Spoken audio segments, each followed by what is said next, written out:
asthma and sleep. And we are joined again by our sleep and circadian rhythm expert, Dr. Virginia Gurley. Welcome back, Dr. Gurley.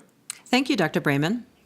Asthma affects many people, including both children and adults. We most commonly recognize symptoms of wheezing, shortness of breath. We can also have coughing. What do we know about how sleep affects asthma? Surprisingly, there aren't many studies on how sleep affects asthma. Studies have shown that during sleep, a key measure of how well we breathe, called forced expiratory volume, is decreased, which means air doesn't flow out of the lungs as easily, and breathing is not as effective as when we're awake.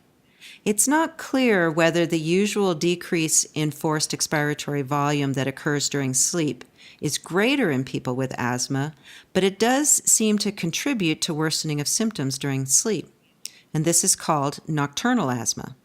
What about how much sleep a person gets? Does that have an effect on asthma? Here again, there aren't many asthma-specific studies, but quite a few studies have shown that getting less than 6 hours of sleep increases inflammation. And since inflammation in the airways is a big part of asthma, it makes sense that not getting enough sleep could make asthma worse. That makes a lot of sense. How about the other side of the coin? What do we know about how asthma affects sleep?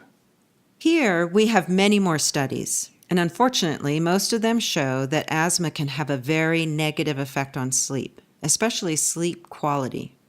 As we discussed a few minutes ago, asthma symptoms tend to be worse during sleep, and in fact, there are many people with asthma who only have symptoms of asthma during sleep.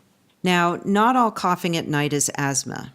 People who have stomach acid reflux often have nighttime coughing and wheezing too.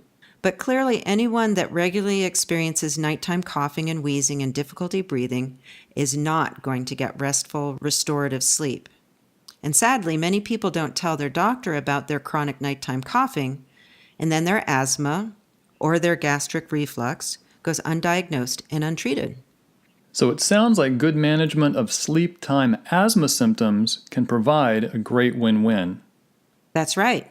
Fewer nighttime symptoms allows for better quality sleep, which may lead to less airway inflammation and which leads to fewer asthma symptoms. Excellent. Thank you so much, Dr. Gurley. Thank you, Dr. Brayman.